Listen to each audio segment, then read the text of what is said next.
તો વડોદરામાં સ્કૂલ વાહન ચાલકનો દંડથી બચવા માટે એક નવો કિમિયો સામે આવ્યો। સ્કૂલ વાહન ચાલકે MGVCLના બોર્ડનો દુરુપયોગ કર્યો। MGVCLનું બોર્ડ લગાવી ગાડી ચલાવતો હતો ત્યારે સ્કૂલ વર્ધીમાં કેન્દ્રીય વિદ્યાલયના વિદ્યાર્થીઓની સ્કૂલ વર્ધી કરાતી હતી, તેમ છતાં પણ MGVCLનો બોર્ડ લગાવવામાં આવ્યો। વાહન ચાલકના પિતા MGVCLમાં ફરજ બજાવે છે, જ્યારે વાહન ચાલકને શહેર યુથ કોંગ્રેસના કાર્યકારી પ્રમુખે ઝડપી પાડ્યો છે। પવન ગુપ્તાએ પોલીસને જાણ કરતા હાલ સ્કૂલ વાન ડિટેઇન કરાઈ છે।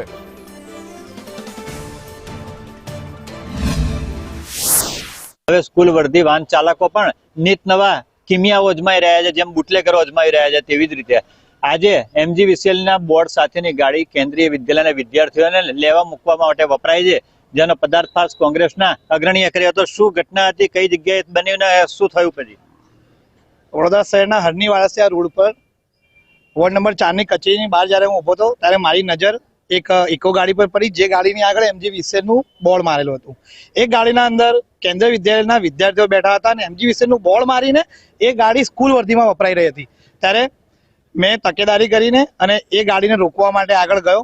ઓવર સ્પીડિંગ ગાડી હતી, એને રોકીને સાઈડમાં ઊભો રાખીને જ્યારે અમે તપાસ કરી તો એમને જાણવા મળ્યું કે એ જે ગાડી છે એ ગાડીના ડ્રાઈવર ના MGVCLમાં કામ કરે છે, ના તો એ ખરેખર સ્કૂલની વર્ધી મારે છે, પરંતુ એ છોકરા એ ડ્રાઈવરના ફાધર MGVCLમાં કામ કરી રહ્યા છે અને MGVCLનું બોર્ડ મારેલી ગાડી એ લોકો સ્કૂલ વર્ધીમાં વાપરી રહ્યા છે। કારણ કે સ્કૂલ વર્ધીમાં જો MGVCLની ગાડી વાપરવામાં આવે તો ક્યાંક ને ક્યાંક ટ્રાફિક નિયમો ભંગ કરવામાં બી આસાની રહે છે અને કોઈ પણ ટ્રાફિકના લોકો કે કોઈ બીજા અધિકારીઓ RTOના એ ગાડી રોકીને કોઈ પણ કાગળિયા પુરાવા માંગે ના, એ માટેના આ બોર્ડનો ઉપયોગ કરવામાં આવી રહ્યો હતો।